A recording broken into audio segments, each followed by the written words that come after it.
It's time now for County-Wide, a presentation of Yavapai Broadcasting News. You'll hear about the interesting issues and happenings that affect all our lives. Here's today's County-Wide. Welcome to the program. It is County-Wide. I'm Brad Miller, and we're very happy to welcome on our show today via Zoom Michelle Burchill. And Michelle is the Yavapai County Recorder. And Michelle, we very greatly appreciate you finding a little bit of time. My golly, it's one of your busiest times of the year. The election just around the corner. The ballots are in the mailboxes, so I know it's a very busy time, and we appreciate you chatting with us. So we say good day to you. Thank you for having me. I wanted to first let our listeners know as they hear this, it is October 25th, Tuesday. You and I are sitting together on the 20th. And just this morning, first up, we saw something from your office. I think, is there a little bit of perhaps confusion for voters who are getting their early ballots or mail-in ballots about this insert piece, this information piece? Can you tell me what that's about? Absolutely. So due to the large amount of propositions and questions that are on this year's ballot, it is a two-sided ballot, so it is a front and back. Make sure to turn it over. But what we have to do when this happens is provide some sort of what we call a full text insert, which is an informational insert that gives our voters all of the full text of what it is they're voting on. So with the propositions and questions, there's a small amount of text that is on the ballot itself, like the descriptive titles. But in order for our voters to actually understand what it is that they're voting on and what the circumstances of that proposition, we have to provide them the additional information. So in order to do so, we provide what is called a full text insert. And I don't believe we've done one even in the last 10 years. It's been a long time since we've had this lengthy of a ballot. So what it does is it states each of the propositions and or questions for anything countywide. So some of the things on that insert may not be specific to your district or your precinct or anything like that, but it's all of them for anything that is pertaining to Yavapai County voters. And it provides the more detailed information on what the proposition is. Right.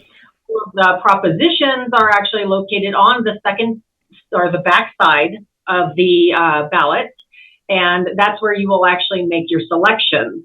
So what we are seeing is that we've had a few calls of voters saying, hey, this ballot doesn't have any bubbles on it because it's a full text insert. You'll Right. notice it's not on ballot paper. It's almost similar to a newspaper.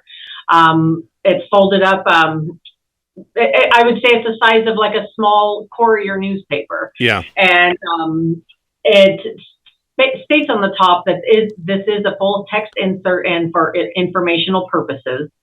But there is some confusion. So we sent out a PSA with an example of the backside of a ballot with propositions on it, with a comparison of that full text insert in hopes that maybe it'll help people to understand the difference. Right. When you get calls, and if you have any questions or concerns, just please give us a call, shoot us an email, and we can walk you through that process. And the insert has the little questions at the bottom, yes or no, but there's no what you called the bubbles, the little ovals we're familiar with. You color in the little oval next to the answer that you want to vote for. It's fairly obvious once you have them side by side and can look, but I can see where there could be confusion. So I appreciate you kind of cleaning that up and clarifying that for us. We want everybody to understand what is happening there, and I think they'll get it with your office putting out this information. Let me do this. Now, election security has been a huge issue across the country. Ever since 2020, there are still a lot of folks convinced there were improprieties on a grand scale in the election. Let's just speak as you can with authority about Yavapai County specifically, and the rest will sort itself out, and it's not our purpose on this show together with you and I talking. The 2020 election in Yavapai County was fair, honest, and accurate? Would you say that, or were there problems? Absolutely, it was. We take pride in the hard work that we do here to administer elections. All of our staff is wonderful. We have the utmost integrity. We plan to continue that and continue to hopefully try to keep and build trust within our voters here and our parties. We are working on different things because of the temperament of how things are going. Since I've taken over, we're trying to have a lot more communication, just even down to the individual. If I see an observer here sitting out in the hallway or in the lobby or at the vote center downstairs, I'm walking out and talking to them. Let me answer the questions. Let me explain it to you. If you have questions or concerns, come to the source. Come to us. There's a lot of misinformation out there. And I feel like the only way we're ever going to be able to rebuild that is to do it on a more personal level. So I will be doing my very best to talk with the parties, talk with the voters. I would like to start some sort of an election oversight committee where we have some participation from each of the parties and maybe a few independents, where future decisions that we make, future processes that we change or improve, future contracts. I want to have some participation so that those people can be out there advocating for us and saying Yavapai County has always done it right, and they continue to do it right. I think Yavapai County, if I'm understanding, and I'll say your predecessor and the prior elections director were both guests on this program many times. And I know that they're very proud that we had a very high voter turnout, and a lot of that, I think, with a lot of retired folks in Yavapai County, along with the rest of us, feel that the mail-in ballots and early balloting and those kinds of things are safe and secure. But nationally, there's been a lot of criticism of those, particularly those types of methods, and that they're not either valid or to be trusted. There have been some folks talking about, I don't even know what the right term is, if it's ballot watching, observing was a word you used a moment ago, who want to kind of watch particularly these early ballot drop-off boxes that are in, kind of public spaces in the various communities. I think there are 19 of them. Is that something that you encourage, or how do you kind of feel about folks observing other people dropping off their ballots at those early boxes?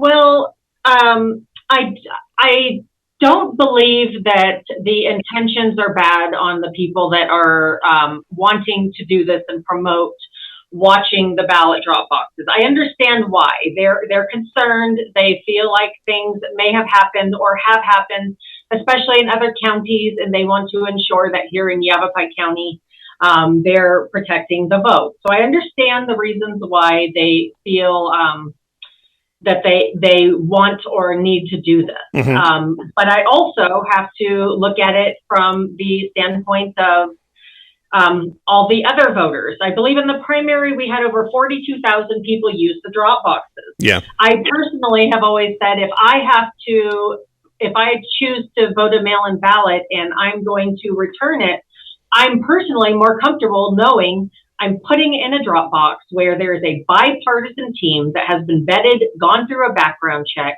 are employees of the Yavapai County Elections and Voter Registration Department, picking up my ballot and bringing it straight here. It goes from your hands to someone in my staff's hands, right, and into a mailbox and going through the system, going down to Phoenix to get through the central processing, coming back up the hill and, going to another mail carrier and bringing it here. And again, not in any way that I'm saying anything's wrong with the postal system. I'm just saying from a personal perspective, that's how I look at it. But as far as the concerns with the ballot drop boxes, I hear a lot of, somebody said that they saw a semi truck with somebody putting thousands of ballots inside a drop box. It doesn't actually work that way. Mm-hmm. You can't just put blank copies of ballots or wherever you're getting them from and drop them in there, and we pick them up and say, oh, let's just process these. They don't belong to anyone. Every ballot is assigned to a voter. Right. And you would have to know that that voter isn't intending to come vote in person. You would have to know that voter hasn't called and said, hey, I didn't get my ballot, or it was misplaced, or something happened to it. It's out there in the universe. When they do that, that ballot would be canceled. There are all these other processes that we do in the background to catch that. We have recently installed cameras on each of the ballot boxes. We actually know and track whose ballots went to what ballot box. So if we get we pick up a ballot box, say in a rural community, we will know how many came from that one and who was in that one. If something were ever to happen where somebody stated a concern or something unusual happened, we would be able to actually know who was in that box. We can call them. We can give that information to the sheriffs or law enforcement. They can find out, did you personally drop it in there? Was it a family member? Was that ballot for some reason lost or misplaced? You know, there are a lot of things that we can do to follow up and track how your ballots are coming in and kind of reinforce the auditing process for that. Okay. Michelle, we do need to take a break, but I really appreciate that. You're clarifying a lot of things and a lot of concerns that I think some people have. When we come back from our break, I want to talk about a little bit kind of the flip side of what you just described, that people, well-intentioned or otherwise, kind of hanging out by the ballot boxes, which, by the way, I've checked in Cottonwood and Clarkdale the last few days, and I haven't seen anybody doing that. I was only there for a minute or two, so I don't know if that's kind of taking shape or not. But regardless, some folks are concerned that I'm throwing in my ballot, but I'm being watched by people who may not agree with me politically and things like that, and they're worried about intimidation. So let's talk a little about that, if we could, when we come back to Countywide. Our guest is Michelle Burchill. She is the Yavapai County Recorder. We'll be back right after this. Your neighborhood Jackson Hewitt Tax Service for over 25 years and continues to serve the communities in northern Arizona. Jackson Hewitt is here to help you file your personal taxes. As laws and situations change, your local Jackson Hewitt Tax Service professional stays updated to serve you.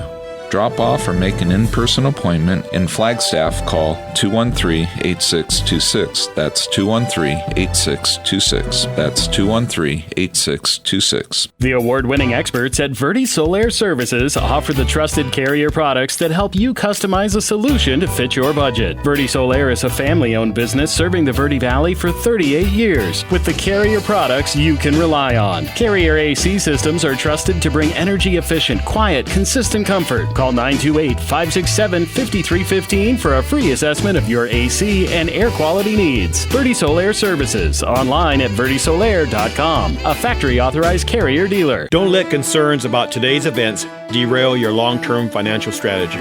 Hi, I'm Edward Jones Financial Advisor, Matthias Sandoval, and I'm here to help. We can work together to understand the impact of these events and make sure your goals are top of mind. While you can't control the market volatility, we'll focus on what you can control. We can connect in several virtual ways. Start by giving me a call at 634-1044. Edward Jones, making sense of investing. Member SIPC.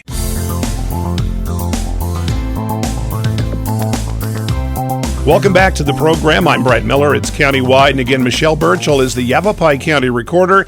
It is election season. And Michelle, we have an election day, but we really have kind of an election season now, with early balloting being so popular and mail-in balloting and those kinds of things. What I asked you before we broke, and that is some folks perhaps will be kind of watching the ballot boxes, hoping to ensure a safe and secure election. But others might say, well, there's people out there watching me drop off my ballot. It's not their business. I might feel a little intimidated. To them, you would say what? That is correct. We've had quite a bit of our voters reach out, call us, ask us, come into the office and ask us, hey, what's going on here? What's happening with this? And the voters themselves are going to interpret their own, feelings on what they feel is intimidation. Right. That can be very broad depending on the person who, is in that situation. And I know a lot of the concern is if someone's out there watching me drop off my ballot and they're potentially taking pictures of my license plate or taking pictures of me in my car, what are they doing with that information? Right. Who are they sharing it with? So those are all understandable and valid concerns. We've instructed them, the Secretary of State's office, the Sheriff's office, if they feel that they are being intimidated or somebody is doing something that is interfering with their ability to cast their vote or drop off that ballot, they should contact their local law enforcement. Sheriff, I just wanted to remind listeners who are not aware of the Sheriff's Office, again, we're recording, you and I, on the 20th of October. Yesterday, Sheriff Rhodes put out a lengthy, but I thought extremely helpful statement about this very issue and what it is, what it isn't, what's legal, what's not. Anybody with questions about that, I would strongly encourage to go to the YCSO website. I saw it on their Facebook page. And it was terrific. I thought it was loaded with good information, the best info at hand. And as you, Michelle, just said, there's a little gray area about what is intimidation or is not. Certainly physical contact or verbal connecting could constitute something, but it doesn't fall under what we've all had in place for a long time, which is electioneering. On election day, the 75-foot buffer, in other words, you can't go out there with your candidate's signs. You must be 75 away from the feet away from the front door of the election office where you're going to vote. This is not the same thing. It doesn't fall under the electioneering law, at least for now. Right.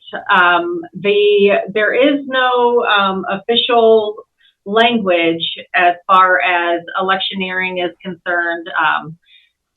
With the drop boxes themselves as far as a 75-foot limit. But voter intimidation, on the other hand, there is no limit. That can happen within 75 feet. That can happen without outside of that 75-foot limit. Right. So we would recommend if there are people out there who are involved or,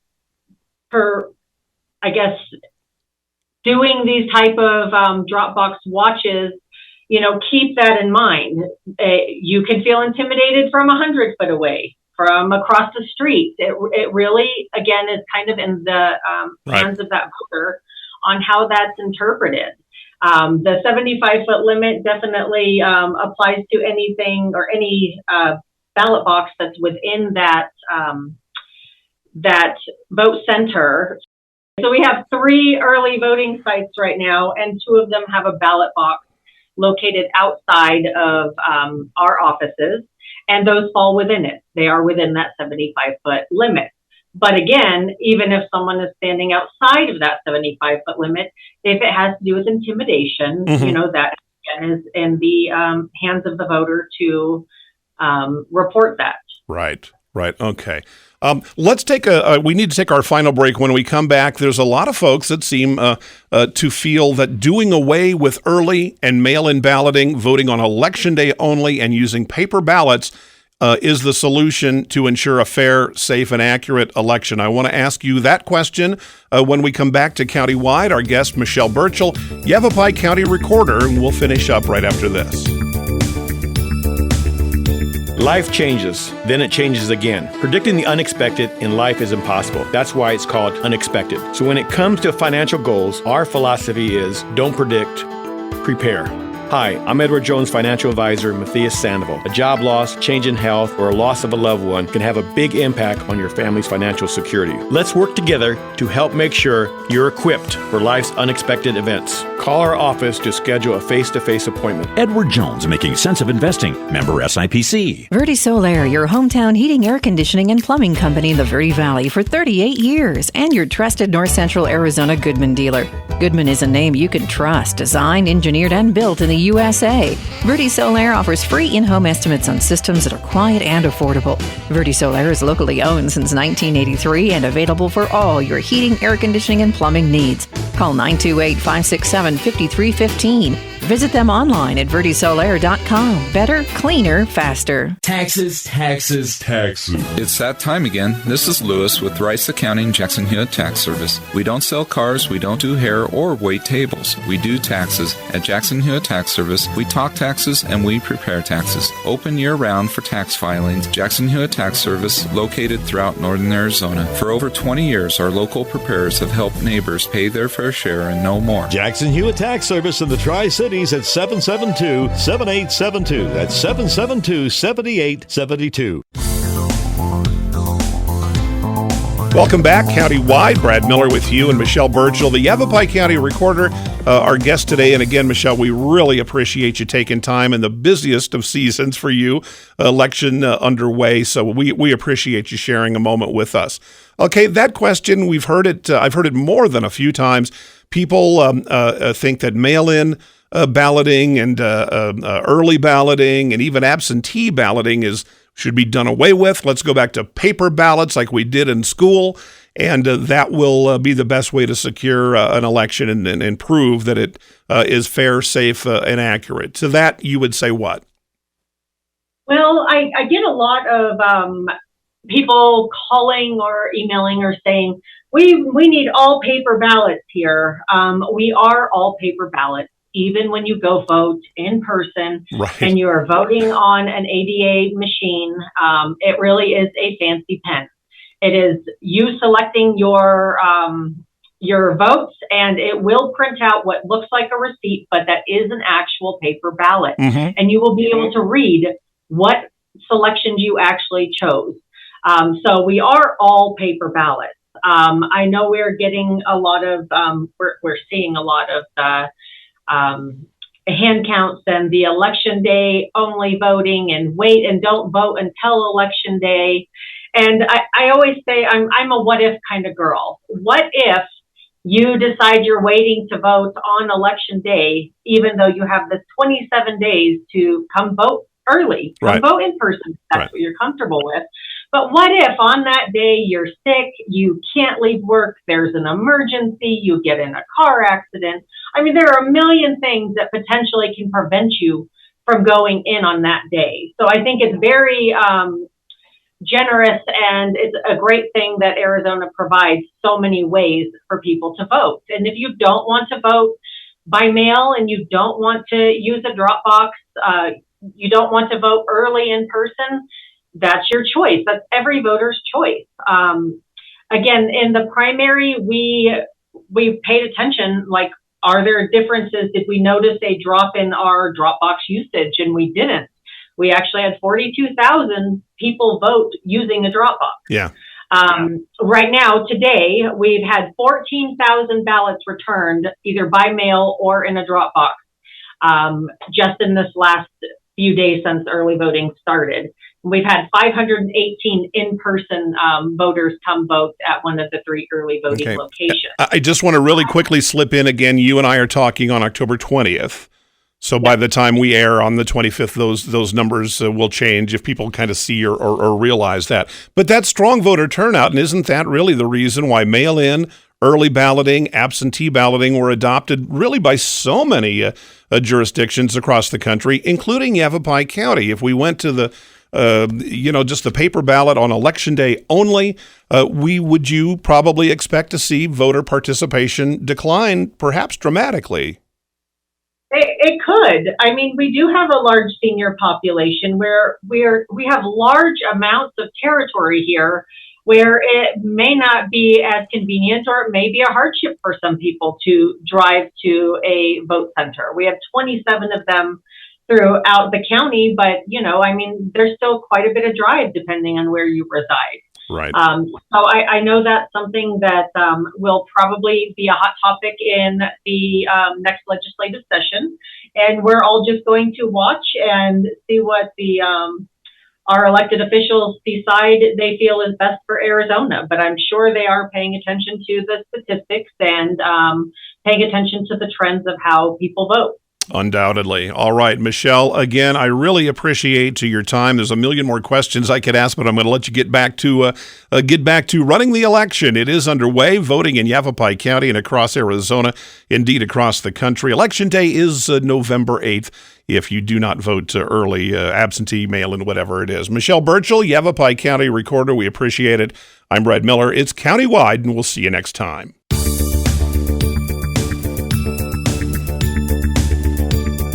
This has been Countywide. Listen in each Tuesday and Thursday at this time. If you have a topic or guest idea that you'd like to suggest, email us, news@myradioplace.com.